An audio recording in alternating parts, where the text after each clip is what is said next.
Bonjour et bienvenue. Aujourd'hui, on va se plonger dans une histoire à la fois belle et un peu triste. Oui, c'est l'histoire d'une fin. C'est ça, celle d'une association française, l'ASAMA, qui, après plus de 40 ans, s'apprête à cesser ses activités. 40 ans, c'est toute une vie. C'est énorme. Imaginez un pont construit pendant 4 décennies entre Sceaux, une petite ville en France, et des villages au Burkina Faso. Et ce pont, il va bientôt être levé. Et pour analyser tout ça, on a un document assez particulier. Oui, c'est une lettre d'adieu, la lettre que l'association a envoyée à ses membres. C'est vraiment le cœur de notre discussion, pour comprendre la naissance, l'impact et puis les raisons de la fin de cette aventure. Alors, pour commencer, il faut peut-être présenter l'ASAMA. Le nom, c'est Association CN d'amitié africaine. C'est une association loi 1901, non confessionnelle. Et on verra que ce n'est pas un détail. Non, pas du tout. Sa mission, c'était de soutenir des projets en Afrique, mais avec un focus très très fort sur le Burkina Faso. D'ailleurs, la lettre rappelle la signification du nom. C'est magnifique. Oui, Burkina Faso, ça veut dire le pays des hommes intègres. C'est beau. Ça en dit long sur la relation qu'ils avaient. À l'époque, au début des années 80, c'était un pays décrit comme accueillant, stable, mais aussi, faut être clair, l'un des 5 plus pauvres de la planète. C'est dans ce contraste que tout commence en fait. Exactement, entre une grande dignité et une énorme précarité. Alors justement, comment ça démarre, une aventure pareille? J'imagine que ça ne part pas d'un grand plan stratégique. Ah non, pas du tout. On est en 1982 et il n'y a même pas encore d'Assama. C'est juste un petit groupe, une douzaine de paroissiens à Sceaux, autour de la famille Groselier, C'est donc une initiative très locale au départ. minuscule. L'envie d'agir, mais à toute petite échelle. Et ils prennent une décision assez radicale dès le début d'après le document. Oui, et ça c'est fondamental pour comprendre toute la suite. Dès leur deuxième réunion, ils décident de ne pas passer par une grande ONG. Ah oui, car Ils veulent être indépendants et, je cite, en contact direct avec les villageois. C'est leur acte de naissance, leur ADN. ils refusent d'être un simple numéro en quelque sorte. Voilà, ils veulent des visages, des noms, des projets qu'ils peuvent aller voir eux-mêmes. C'est le pari du lien humain avant tout. Un choix fort, un peu à contre-courant de l'époque déjà, et encore plus aujourd'hui. Complètement. Eux, ils choisissent le micro, le personnel. Et ce petit groupe, qui s'appelle l'Association Tiers-Monde de Saint-Jean-Baptiste, va vivoter comme ça quelque temps. Oui, 2 ans. Et puis en 84, il y a un coup de pouce du destin. Ou plutôt, de la mairie. Racontez-nous. Le maire de Sceaux de l'époque, Pierre Rangenbach, revient d'Allemagne, de la ville jumelée. Il est inspiré et il lance un appel. Il veut créer une association pour le tiers-monde à Sceaux. Et il ne vient pas les mains vides, j'imagine. Exactement. Il promet des subventions. Pour le petit groupe, c'est l'occasion ou jamais de changer de dimension. Ils lèvent la main et ils disent «Nous, on est là». En gros, c'est ça. Mais ça pose un problème. Leur statut. Précisément. Pour toucher de l'argent public, leur étiquette paroissiale, ça ne passe plus. Il faut s'ouvrir. Ils doivent devenir laïcs. Voilà. L'initiative née dans l'Église doit s'adresser à toute la ville. C'est là que tout bascule. Et c'est la naissance officielle de la SMA. L'association CN d'amitié africaine, oui. On a les dates. Créée le 15 mars 1985, publiée au journal officiel en avril. Ce n'est pas juste un changement de nom, c'est une vraie transformation. C'est une mue. Ils ont un conseil d'administration, des statuts, ça ouvre la porte au financement, bien sûr, mais surtout ça élargit leur base à tous les habitants de Sceaux. Alors, cette philosophie du contact direct, c'est une belle idée. Mais concrètement, sur le terrain, au début, ça donne quoi? Eh bien, les premiers projets sont à l'image de cette idée. Très concrets, très ciblés. C'est-à-dire? Le document donne des exemples. Près de Diebougou, un puits. Une opération de boisement. À Koudougou, dans une léproserie, ils envoient des médicaments. Grâce à un don, je crois? Oui, de l'ordre de Malte. Et ils construisent une porcherie. Une porcherie. J'adore ce détail. Et il y a aussi cette histoire de pelote de laine. Ah oui, c'est incroyable. Ils collectent 5000 pelotes de laine à Sceaux pour des métiers à tisser là-bas. On n'est pas dans le grand plan de développement international, hein. On est dans l'humain, le tangible. C'est tout à fait ça. On est dans le concret.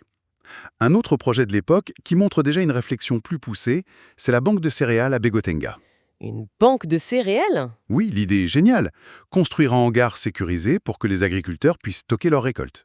Et ne pas être obligé de tout vendre d'un coup. Voilà, ne pas vendre quand les prix sont au plus bas, juste après la moisson. Ça leur donne un pouvoir de négociation. C'est déjà une action qui vise l'autonomie. On voit la progression là. On part de l'urgence et on va vers des projets plus structurants. C'est exactement ça. Et cette maturation va les amener à concentrer leurs efforts. C'est-à-dire, fini le saupoudrage un peu partout. Fini le saupoudrage. La lettre explique que depuis 25 ans, ils se sont focalisés sur 5 villages de la région d'Ijoba.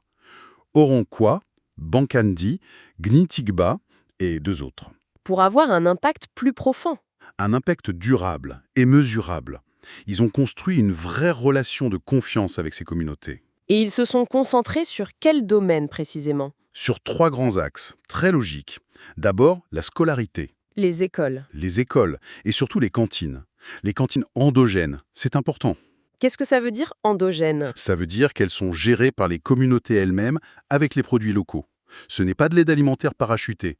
C'est un projet qui garantit un repas chaud aux enfants qui viennent parfois de très très loin à pied. Et ça, pour l'apprentissage, c'est la base de tout. C'est crucial. Deuxième axe, L'autonomie des femmes. un classique mais tellement efficace. Tellement. Ils aidaient des activités génératrices de revenus. Plus de 50 femmes en bénéficiaient chaque année. On sait que quand on aide une femme, c'est toute la famille qui en profite. Et le troisième axe, Les infrastructures. Plus classiques, mais indispensables. Des salles de classe, des puits, des forages. donc on a une approche très cohérente en fait. Complètement. Éducation, économie, conditions de vie. C'est global, mais toujours à l'échelle de quelques villages, en gardant ce contact direct. C'est un parcours incroyable. Vraiment.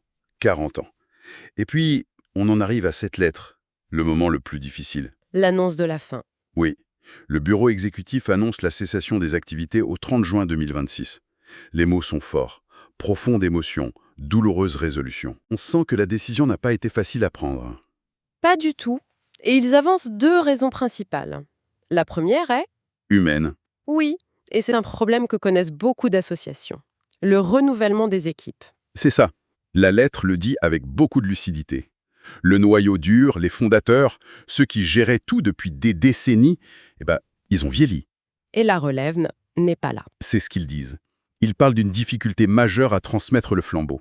C'est le drame silencieux de milliers de petites structures qui reposent sur l'énergie d'une génération. Une sorte d'usure naturelle, biologique de l'association. C'est un peu ça. Et ça, c'est la raison interne. Mais il y a un deuxième facteur, externe celui-là, qui semble avoir porté le coup de grâce. Oui, et il est terrible. C'est le contexte géopolitique. La lettre est très directe là-dessus. Je cite, « Le contexte économique et politique actuel entre nos 2 pays est fortement dégradé. Une phrase sobre, mais qui veut tout dire. » Elle veut tout dire. Car cette dégradation, elle rend leur action, leur présence sur le terrain, extrêmement difficile, voire impossible. Et là, on touche à leur ADN, leur plus grande force, le contact direct. Devient leur plus grande faiblesse. C'est le paradoxe terrible de leur modèle. Expliquez-nous ça. Une grande ONG, elle a des bureaux, des salariés locaux, des protocoles de sécurité. L'ASMA, elle, fonctionnait sur l'amitié, sur la possibilité pour les membres de prendre un avion, de débarquer au village, de discuter sous l'arbre à palabres. Et si ça, ce n'est plus possible? Si les voyages sont dangereux, si les transferts d'argent sont compliqués, si être français devient un problème, alors tout le système s'écroule. Il n'a plus de sens. C'est ce qui rend leur décision si douloureuse, mais comme ils le disent, responsable. Exactement. Ils préfèrent arrêter proprement plutôt que de faire les choses à moitié ou à distance, ce qui serait une trahison de leurs propres principes. La seule solution responsable, c'est ce qu'ils écrivent. C'est d'une honnêteté assez brutale. C'est une immense preuve de respect pour leurs partenaires là-bas et pour leurs donateurs ici. L'histoire se termine donc, mais pas en silence. Il y a un dernier rendez-vous. Oui, ils ne partent pas sur la pointe des pieds. Et ça nous ramène à l'actualité, puisqu'on est le 1er décembre 2025. Ils organisent une dernière apparition publique. C'est très symbolique. Ils vont tenir un stand à la foire aux Santons de Sceaux du 5 au 14 décembre. Un événement très local. Voilà. Pour boucler nos boucles, revenir là où tout a commencé pour dire au revoir, partager des souvenirs, vendre un dernier peu d'artisanat. C'est une manière de célébrer ce qui a été fait plutôt que de juste disparaître. Tout à fait. C'est une célébration d'un héritage. Et le document insiste sur un point. Lequel? Tout le bureau exécutif sera là. Denise Arnoul, Dany Barrette, Servé Belloir, Claudine De Wilde, Daniel Pasquali, ils sont tous nommés. Ils sont là pour répondre aux questions. Une transparence jusqu'au bout. Une grande dignité. C'est une fin à leur image. humaine et droite. Si on résume, l'histoire de la Sama, c'est celle d'une utopie à taille humaine qui a fonctionné, qui a eu un impact réel pendant 40 ans. Oui, mais c'est aussi l'histoire de la rencontre brutale entre cette belle idée et deux murs. Le mur du temps qui passe pour les bénévoles. Et le mur de la géopolitique qui rend leur mission impossible. C'est un résumé parfait. Et au milieu de toute cette tristesse, dans la lettre, il y a quand même une phrase d'espoir. Ils disent espérer que les graines semées par la Sama continueront de porter leurs fruits. C'est une belle image. C'est une très belle image. Mais ça laisse une question ouverte. Ce modèle, basé sur le lien personnel, sur le bénévolat d'une génération, est-ce qu'il est encore possible aujourd'hui, dans ce monde si instable? C'est une bonne question. Et il y en a une autre, encore plus vertigineuse peut-être. Que se passe-t-il pour une communauté là-bas, dans un de ces villages, quand un pont comme celui-là, construit avec tant de patience et d'amitié pendant des décennies, est coupé net par des forces politiques qui la dépassent complètement? C'est une pensée qui laisse un goût amer et qui nous interroge sur la fragilité de ces liens qu'on croit parfois indestructibles.